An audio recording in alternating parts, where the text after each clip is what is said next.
Hi girls, gays, and theys. My name is Jess and welcome back to my channel, Books Past Bedtime.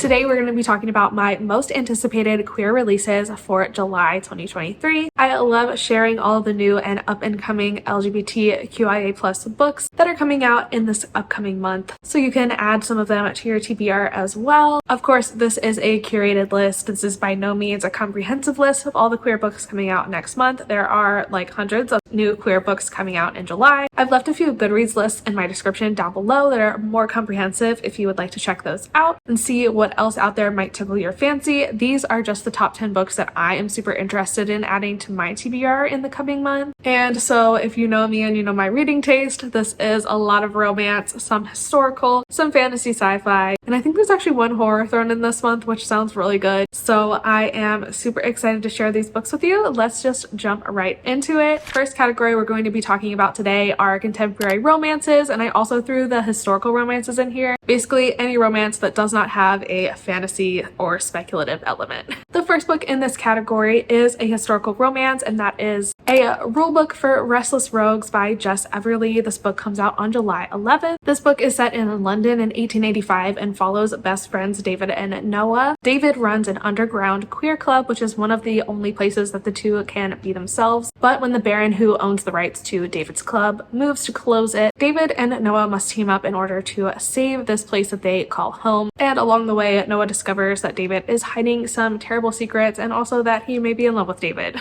So Noah and David must figure out if they can even have a future together in the world that they live in. But before they can figure that out, they must save David's club in the first place. I love a good gay Regency romance, so I'm super excited for this one. I think it sounds really cute and fun, and I am definitely looking to add it to my TBR for July. Next book I want to talk about is Up in Flames by Saxon James and Eden Finley. This book comes out on July 13th and is a contemporary romance. Saxon James and Eden Finley are huge male romance authors, and they often write as a duo. They wrote one of my favorite contemporary hockey male series together, and I have read quite a few of their books individually, and I really like them as authors, so I'm definitely excited for this newest release from them. This book follows Sandon and Remy. They have been longtime best friends, and Sandon is slated to be the best man at Remy's wedding, except the day of the wedding, the bride leaves Remy heartbroken. Sandon has always thought that she was not good enough for Remy, mostly because Sandon is in love with Remy. As the broken wedding turns into a party, which turns into a drunken kiss, which turns into Sandon going on Remy's honeymoon with him, and things cascade from there.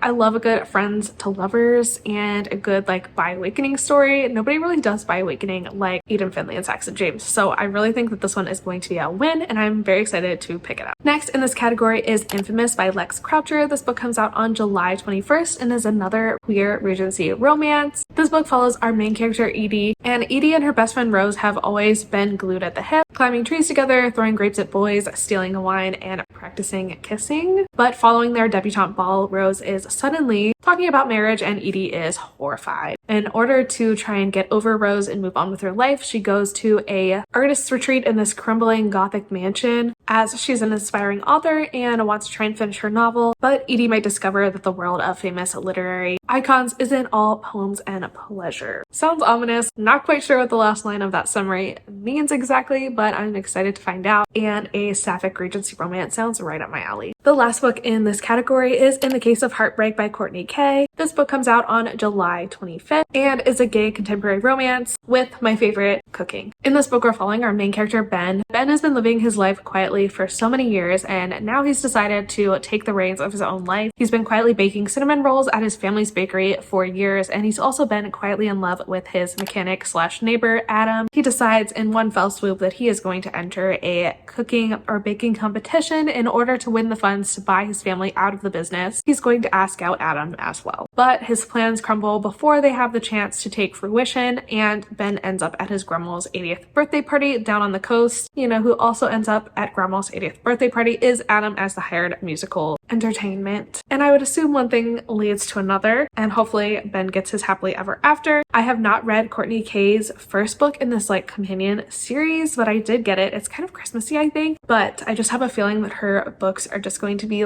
cozy, lovely romances, and that just sounds like something everyone wants once in a while. I hope that this one will be so sweet. My teeth ache and I'm very excited to check it out. All right, and now let's jump into the fantasy, sci-fi, speculative category of queer book releases. The first book in this category is Curse of the Winter Kingdom by AJ Nikki. This book comes out on July 6th. In this book, we're following our main character, Salus. Though Salus has everything he could wish for, he is still ultimately a toy, but regardless, he would never give up all of his life's luxuries, despite the daily sacrifices he must make. So his world is really taken and flipped upside down when the king from Daigor, the old emperor's greatest enemy, storms the empire and captures Salus as his own and takes him captive as a prisoner, and Salus must find out if he can survive the Winter Kingdom. This is a fantasy romance, captive, obviously, with probably some enemies to lovers vibes. So really, what is there not to like in this book? It sounds so good and I can't wait to get my hands on it. Next on my list is Stars Hide Your Fire by Jessica Mary Best. This book comes out on July 11th. This is a YA sapphic science fiction. It is described as perfect for fans of The Darkness Outside Us by Elliot Schaefer, which I recently read and really enjoyed. So I am very much looking forward to this one. In this book, we're following our main character, Cass, and Cass has a simple mission to invade the Empire during the Emperor's Ball and steal a fortune for herself from the hands of the rich, royal, and insufferable. But once on the station, things quickly go awry. The Emperor is found dead, and somebody is setting Cass up to take the fall. To clear her name, Cass must work with an unlikely ally, a gorgeous and mysterious rebel with her own reasons for being on the station, and together they unravel a secret that could change the fate of the Empire. This one sounds so good, y'all. I'm very excited. There is only 2 YA books on this whole list, and this is one of them, so that means I think it's going to be really good and definitely worth checking out. So I definitely plan on picking this one up once it comes out. Next on my list is Starbringer by Tracy Wolff and Nina Croft. Honestly, the description of this book is just so good. I'm going to read it to you because it is so funny and honestly perfect. The sun is dying and it's happening way too damn fast. With the clock ticking, the 9 planets' only hope of survival rests on a fancy space station and the alien artifact it's carrying, which is why it really sucks when some jackass doesn't want the universe saved and blows that station up while you're still on it. So if your only choices are flaming death or stealing a flying hunk of space junk, you pick that busted ass spaceship. Even if it leaves 7 strangers with deadly secrets trapped together: a princess, a prisoner, a con artist, a warrior, a priestess, a mercenary, and an asshole in charge of us all. Now every faction in the galaxy is hunting this ship, from the Sisterhood to the Corporation, and the rebellion's joining in on the fun too. Just need to stop drinking, fighting, and screwing long enough to evade them all and save the freaking universe. Somehow, because apparently the only thing standing between a dying sun and ultimate salvation is 7 unlikely misfits,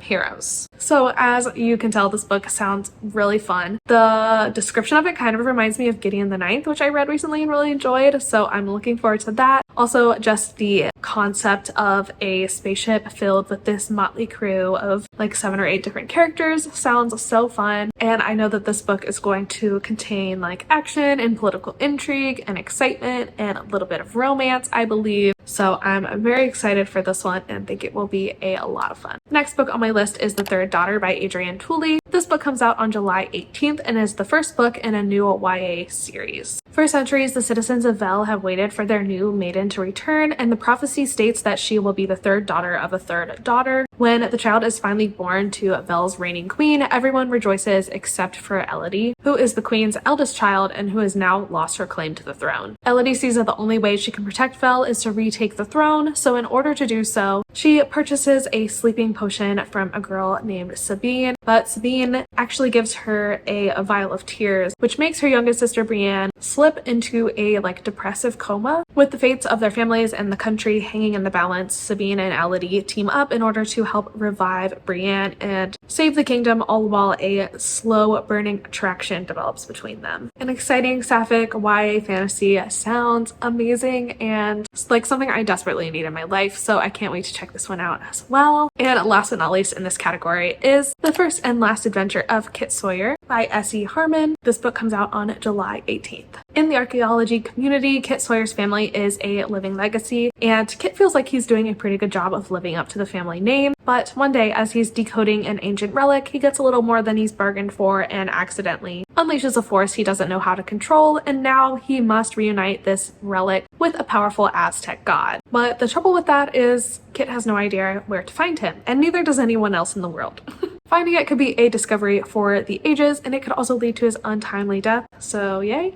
But at least he doesn't have to go into the Mexican jungles alone. Ethan Stone, Kit's former stepbrother and an experienced archaeologist, decides to come along with Kit at the request of Kit's grandfather. And even though Kit is constantly annoyed by Ethan, he knows he's the right person to tag along. It's just too bad someone else is also trying to get to the temple and to beat them there. Ethan thinks that Kit is in over his head, and Kit is secretly worried that Ethan is correct in both matters of archaeology and in matters of the heart. So it sounds to me like this book is going to be a little bit of a stepbrother romance potentially, which is interesting in a fantasy book. So I love seeing those like fun romance tropes sprinkled into my fantasy reading. So I'm excited for this book and I think it sounds really good. And last but certainly not least, I do have one horror book that I want to talk about, and that is Camp Damascus by Chuck Tingle. This book comes out on July 18th, and I really think that this is going to be a super interesting read. This book is set in the fictional town of Neverton, Montana, which I'm sure is only fictional in name, and I'm sure there are many towns just like this across America. Regardless, it is a God-fearing community with a heart of gold, and nestled in the mountains above Neverton is Camp Damascus, which is the self-proclaimed most effective gay conversion camp in the country. But the secret behind that success is anything but holy. I think this sounds like it is going to be incredible and a really interesting look at the demons the queer community faces in America today, and hopefully we'll be effectively dismantling them. I find Christian evangelicalism fascinating, and I'm so excited that I feel like that's going to be woven through this book. The reviews of it that are out so far are really good, and I just think it's going to be one of those books that I'm just gonna really enjoy, and I really hope that this one blows my mind. And that is my list of the top 10 books I'm most excited for that are coming out in July 2023. Thank you so much for watching this video. I really appreciate you being here. If you're interested in adding any of these books to your TBR, I would ask if you would consider perhaps using my Amazon affiliate link in the description. This is a great way to support the channel, but if not, that's okay too, but it is there as an option. Another completely free way to support the channel is by liking this video and hitting subscribe, or leaving me a comment down below letting me know how your day is going, what book you're most excited about that's coming out in July, or just anything you feel like saying in the comments. I love reading your comments. Also, if you're interested, feel free to follow me on social media. I'm on Instagram most often, sometimes TikTok, Goodreads as well. Those are all linked in the description as always. I think that is all from me today, so thank you so much for watching this video, and I will see you in the next one. Bye.